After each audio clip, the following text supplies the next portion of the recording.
It is general knowledge that Sonic has a pretty big fan base within the ADHD community, and you could point out the superficial reasons for it, like the quick reflexes playstyle and sensorial stimulation. But there is a deeper connection that many do not notice. People think ADHD is just about being distracted, but it's not actually about lacking focus. It's about craving freedom. And Sonic is the one character who doesn't just offer that freedom, he embodies it. This is Mr. Fascinating. And in this video, we're going to explore why Sonic isn't just appealing because he's fast and relatable, but because he represents everything an ADHD brain desperately seeks. ADHD isn't simply about distraction. It's a desperate struggle for a sense of control. People with ADH have brains that operate on a completely different wavelength. Their minds are in constant motion, seeking out stimulation as a way to achieve equilibrium. Traditional environments like schools, offices, or even other video game series often demand conformity, calmness, and patience. Qualities that can feel like torture for someone whose brain thrives in chaos. And then there's Sonic.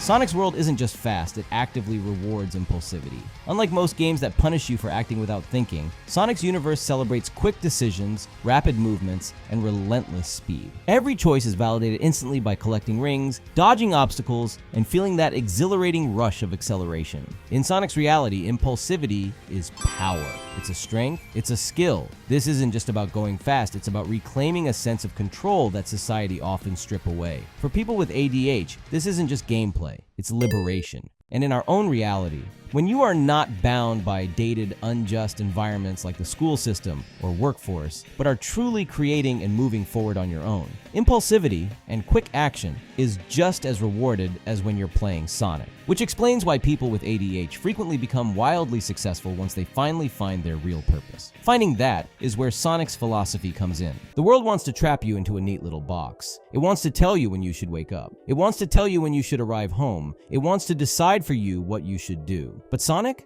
just does what he wants, whenever he wants, as fast as possible, and he dares you to live just like him. From his inception, Sonic was crafted as a symbol of rebellion against authority and rules. Sonic's best stories consistently highlight this theme, resisting oppression, breaking free from control, and fighting systems designed to trap and restrain. Whether it's battling Dr. Eggman's relentless machines, resisting oppressive authority, or even defying fate and time itself, Sonic always champions freedom above all else. This rebellious spirit resonates powerfully with people who have ADHD. They often find themselves trapped by expectations at school, work, and home, told constantly to be still, behave, focus, and conform. And the rewards offered just don't seem to be worth it. The pressure can feel overwhelming and the longing to break free becomes unbearable. Sonic doesn't just resonate, he inspires. He embodies the freedom to live outside societal constraints, to rebel against conformity, and to celebrate individuality in its purest form. For ADH individuals, Sonic isn't just a game character, he's a beacon,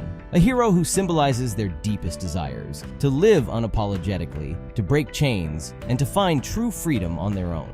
The funniest part? The way the games were designed also mirror this perfectly. The world punishes you deeply for the tiniest mistakes. Sonic just tells you to get up and going yet again. For ADHD brains, environments with instant feedback, predictable chaos, and minimal punishment for experimentation aren't just fun, they're therapeutic. In other games, when your character takes a hit, he may lose a power-up forever. He may lose a life. But in Sonic, you lose your rings, but you just grab them again. You lose momentum, but just spin dash and you're back on track. Sonic games don't lecture you for failure. They encourage you to try again immediately, keeping momentum alive, never shaming your mistakes, but celebrating your resilience. Sonic doesn't ask you to slow down or think carefully. He asks you to trust your instincts, commit fully, and keep moving. Even if your run of the level wasn't perfect the first time around, you can just try again until you perfect it. This philosophy is deeply comforting to people whose minds already operate at hyperspeed, constantly craving new stimulus to stay balanced. It also trains your mind to keep searching for continuous improvement. But even all of that is just the gameplay part. The levels are just as important.